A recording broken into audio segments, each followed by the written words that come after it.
Olá, muito boa tarde para você que acompanha a nossa programação. Agora às 5 horas, está começando mais um Câmara Discute sobre a pandemia, sobre o coronavírus, para a gente discutir aqui os efeitos do coronavírus na sociedade, na economia e hoje também nas relações de consumo. Lembrando que os números recentes da Prefeitura de Juiz de Fora informam que mais uma morte suspeita por Covid-19 foi registrada aqui na cidade. Se trata de um homem de 41 anos, um enfermeiro que trabalhava na UPA Norte e estava internado no HPS de Juiz de Fora. Com isso, Juiz de Fora tem 1.517 casos suspeitos do novo coronavírus, 105 confirmados e 2 mortes registradas. Outras 6 mortes, incluindo a do enfermeiro, permanecem em investigação. E nesta quarta-feira, nós recebemos aqui no plenário da Câmara Municipal e no Câmara Discute a coordenadora do CDCOM, o Serviço de Defesa do Consumidor aqui da Câmara, a doutora Gisele Helt. Gisele Helt, boa tarde. Boa tarde, Maurício. Bem, boa tarde a todos. Primeiramente, obrigado por você estar aqui hoje, esclarecendo aí as dúvidas dos nossos consumidores. Só lembrando que você aí de casa, que tem alguma dúvida sobre relações de consumo, pode mandar sua pergunta para nós pelo telefone, o WhatsApp da JF TV Câmara. O número é o 99183-2940. Gisele, diante da pandemia e do decreto municipal, foi preciso interromper algumas atividades, como as de ensino. Nesse caso, as instituições podem cobrar o valor integral das mensalidades? Maurício, o caso agora, em abril, nós recebemos lá no CDCOM a comunicação do Ministério Público do Estado de Minas Gerais com as diretrizes do tratamento de cada contrato conforme o consumidor, conforme a idade da criança. Berçários e creches, eles estão aconselhando e orientando, como todos os serviços que foram suspensos e que há uma contraprestação, há um serviço contratado e uma obrigação de pagamento, que tudo seja renegociado, seja conversado e resolvido da maneira mais pacífica possível. No caso de creche e berçário, a orientação é que caso haja rompimento do contrato, vai haver incidências de multa e juros sim. Então, que as pessoas procurem ver quais são as opções que esses locais oferecem para poder atender as mães e os pais que necessitem, porque de uma certa forma também as famílias não estão precisando tanto desse serviço, mas se você rompe o contrato, você acaba enfraquecendo economicamente essas instituições. Obviamente, eles têm que considerar que não está tendo alimentação, também não está tendo comparecimento de servente, de pessoal de faxina, de limpeza. Então, tudo isso pode ser considerado na hora de manter minimamente a instituição e atender as mães que necessitem. No caso das crianças em outra faixa etária, uma determinação foi que os contratos têm um abatimento de 23%, quase 24%, no mínimo, os contratos, as mensalidades de março. E quem já pagou março, que esse desconto seja dado em abril.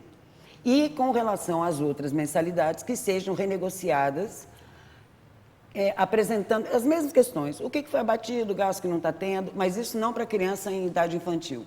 Porque as escolas podem fornecer aulas, isso é uma recomendação também, que as aulas sejam prestadas por videoconferência, por canais à distância, assim como as universidades. Sobre isso, por exemplo, o contrato de uma instituição de ensino, seja escola ou universidade, não prevê que essas aulas sejam à distância. Sim, presenciais. Nesse caso, por conta da pandemia, algumas instituições começaram a adotar essa modalidade à distância. Isso já é um motivo para que aquele pai ou aquele aluno que se sinta no direito de pleitear um valor reduzido, ele pode, por esse motivo, tentar esse desconto?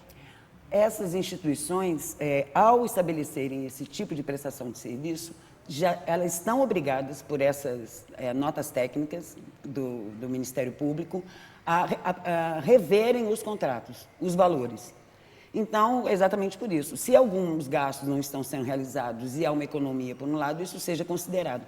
Abrindo a possibilidade, nesses 2 casos que eu destaquei, que não seja educação infantil, do aluno até não aceitar a proposta e pedir a rescisão do contrato sem a multa, por um fato superveniente ao acordo.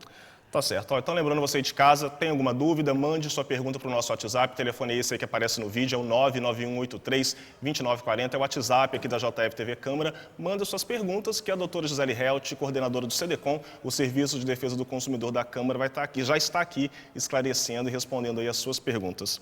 Gisele, imóveis alugados. Qual que é a orientação do SEDECOM para os locatários que enfrentam dificuldades para honrar os pagamentos? A crise tem deixado aí muita gente numa situação difícil, né? E nesse caso, existem alguns projetos de lei que estão tramitando no Senado, no Congresso, mas que ainda não tiveram aprovação, não foram sancionados, para tentar regulamentar essa parte.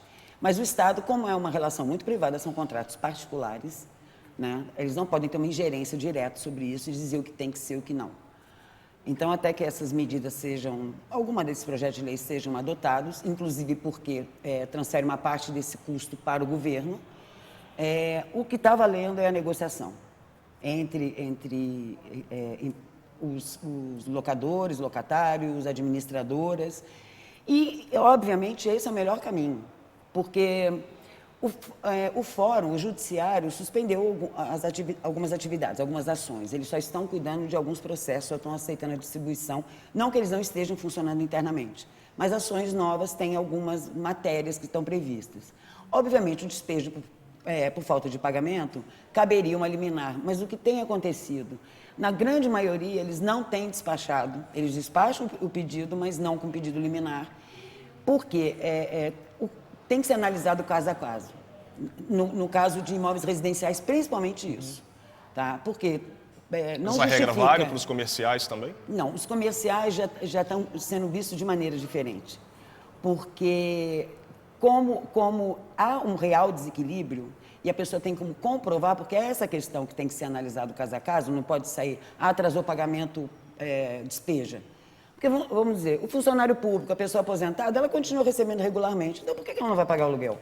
Por causa de uma pandemia, as pessoas estão confundindo pandemia, estado de calamidade pública, tá? E quarentena, isolamento social.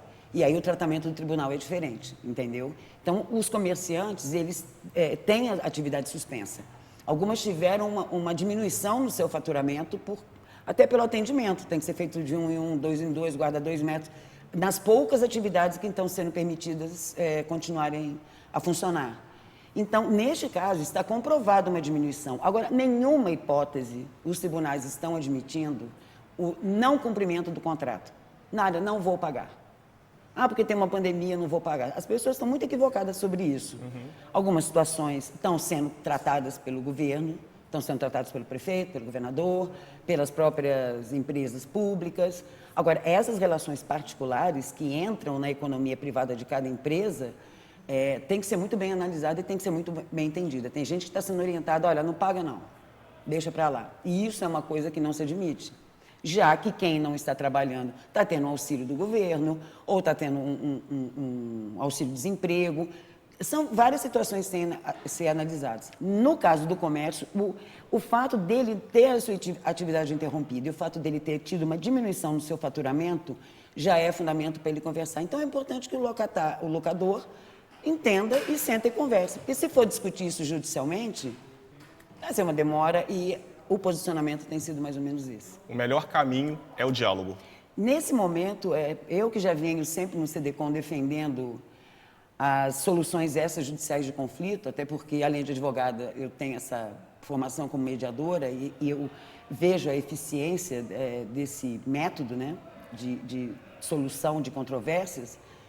Este é o momento em que as pessoas podem realmente experimentar e que a gente tem que observar algumas técnicas e algumas regras nessas negociações, porque é o que está valendo nesse momento e é o que vai ajudar que a gente ultrapasse essa crise.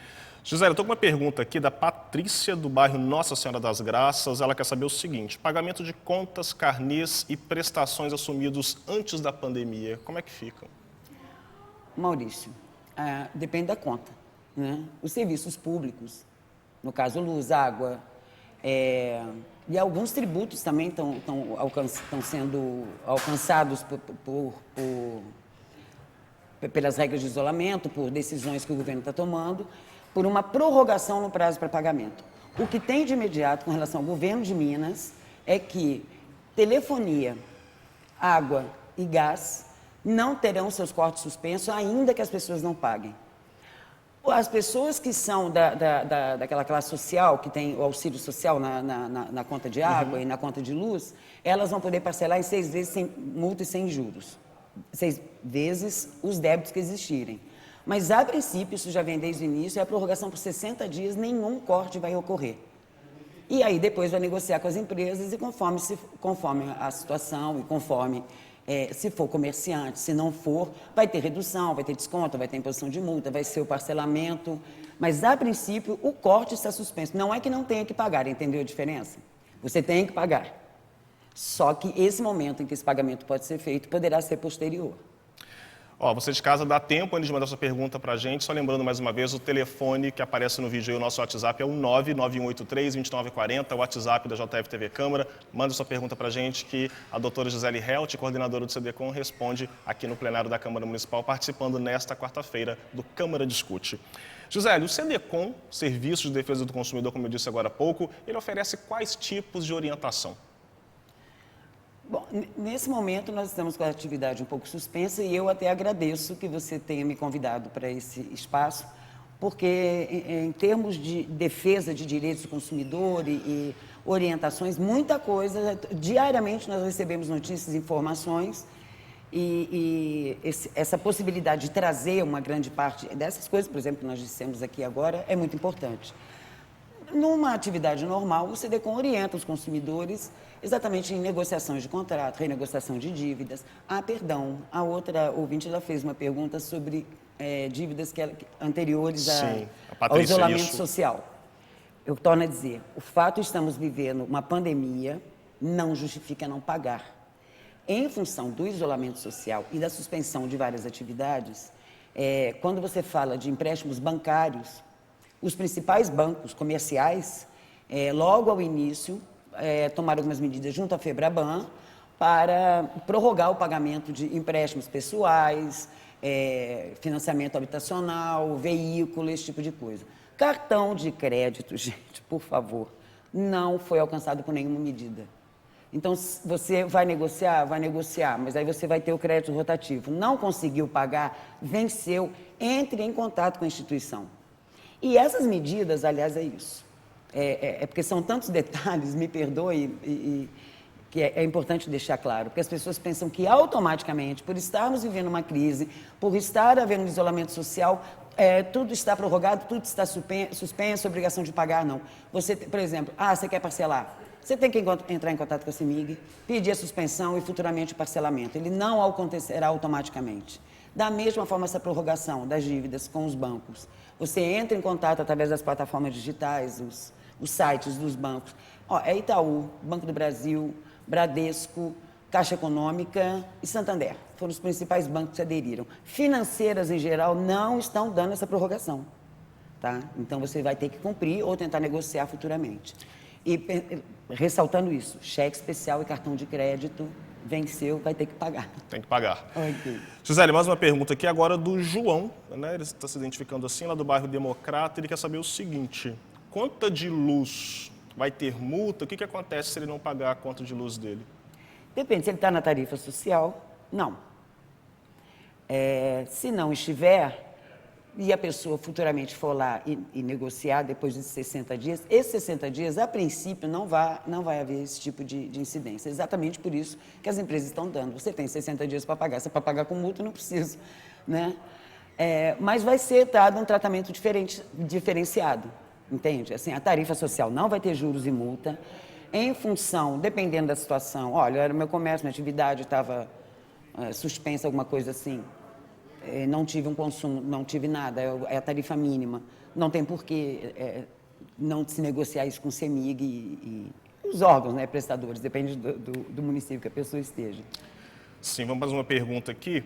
Essa questão dos contratos, você já falou que é possível renegociar. Eu queria que você explicasse agora como é que essa renegociação ela deve ser feita. Tem que ter a participação de um órgão de defesa do consumidor como o CDCOM, ou a pessoa pode procurar uma empresa que ela precisa rever esse contrato e tomar essa iniciativa? Depende da natureza do contrato, obviamente. Nos contratos bancários, como eu disse anteriormente, essa negociação deve ser feita através dos canais de comunicação, plataformas digitais das instituições. No caso de um contrato de locação, contrato escolar, óbvio, tem que ser feito diretamente com a instituição. Inclusive, a orientação do Ministério Público é que as instituições de ensino aumentem os canais de atendimento exatamente para poder fazer essas renegociações, não é uma renegociação, é uma revisão contratual, entende? Tem uma diferença. Renegociar é você pegar aquele valor e falar, não posso pagar, então paga juros e divide em tantas vezes. Uma revisão contratual é, olha, isso estava incluído nessa prestação, não está sendo prestado, não está sendo usufruído, então isso poderia ser abatido e eu pago tanto.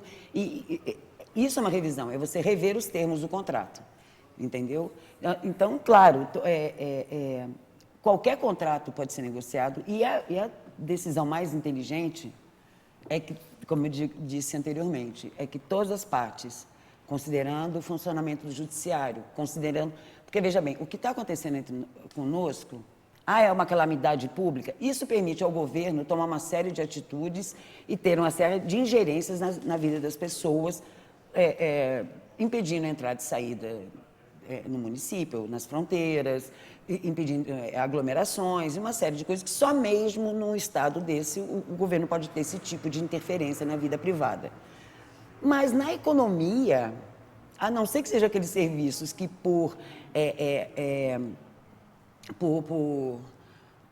concessão, né, do serviço público, do poder público, seja prestado por particulares, o resto é a economia privada. Então, não pode ter uma ingerência tão grande do Estado nisso. E discutir em juízo alguém que você tem que considerar, é o que eu falei. Se você sabe que o seu inquilino, ele ele é aposentado, ele é não sei o quê, não é, estamos vivendo uma pandemia, não preciso pagar nada. Não, você tem que pagar. E cada caso vai ser analisado, entendeu? Outra coisa é, por exemplo, no caso de uma locação comercial ou de um outro contrato que você realizou com uma pessoa. O que se considera pelo judiciário é o caso fortuito, é a força maior. Não é nem o caso fortuito, porque para a situação é a força maior. E é uma teoria jurídica que fala da imprevisão dos contratos, que quando ocorre um desequilíbrio na capacidade econômica de qualquer das partes, isso permite que eles revejam os contratos. Então, você é o dono de uma casa de festa, você não pode prestar o serviço, né? Mas ele já pagou uma série de pessoas. Não, você vai multar, você vai pedir um dano moral? É uma força maior. Ele pode querer devolver? Pode, mas ele pode negociar e falar, vamos guardar esse dinheiro, e aí, quando a coisa normalizar, nós realizamos a festa, porque às vezes já contratou uma série de pessoas, buffet, há o envolvimento de outros prestadores de serviço. Então, não adianta pensar, eu vou entrar na justiça porque descumpriu o contrato, porque grande parte vai alegar exatamente a questão da força maior. Certinho, José. Mas, obviamente, tem que provar, né? É isso aí. Para a gente concluir, nós estamos chegando aí, se aproximando do fim do programa. Quais têm sido as principais dificuldades do consumidor nesse momento de pandemia?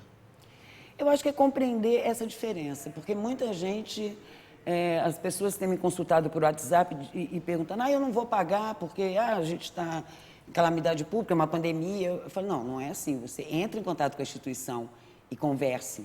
Não é o fato, juridicamente é muito diferente, como eu digo, a calamidade pública interessa ao governo, para ele poder tomar uma série de medidas, lei de responsabilidade fiscal e uma série de outras coisas. O reconhecimento da força maior, que é a quarentena, não é o vírus, não é a pandemia, é a quarentena, é o isolamento social. Esse fato é que trouxe uma alteração nas relações contratuais. Então, você tem que mostrar que este fato afetou a sua capacidade de poder cumprir com aquela obrigação. Então, não é assim. E se você puder pagar, pague. Porque ó, os bancos estão prorrogando por 60 dias, mas vai ter uma taxa, vai ter uns juros e vai ter uma multa. Tá certo. Só quero deixar registrado aqui que eu e Gisele, né, a gente chegou aqui agora há pouco para poder fazer essa entrevista ao vivo, estávamos usando as nossas máscaras, a gente só tirou justamente para poder facilitar a comunicação. Terminando o programa, logicamente, a gente está preocupado com essa situação, vai colocar nossas máscaras, porque é muito importante essa consciência nesse momento, né, Gisele? Tá aqui, é bonitinho. Quero aproveitar e te agradecer a participação hoje aqui no Câmara Discute, esclarecendo os consumidores. Você de casa também que mandou sua pergunta, agradeço a sua audiência, a sua participação. Lembrando que o programa está chegando ao fim, mas amanhã, a partir das 5 da tarde, a Marissa Souza volta com mais uma edição do Câmara Discute. Dentro de 10 minutos, você acompanha a 6ª reunião ordinária do mês de abril. Uma boa tarde para você.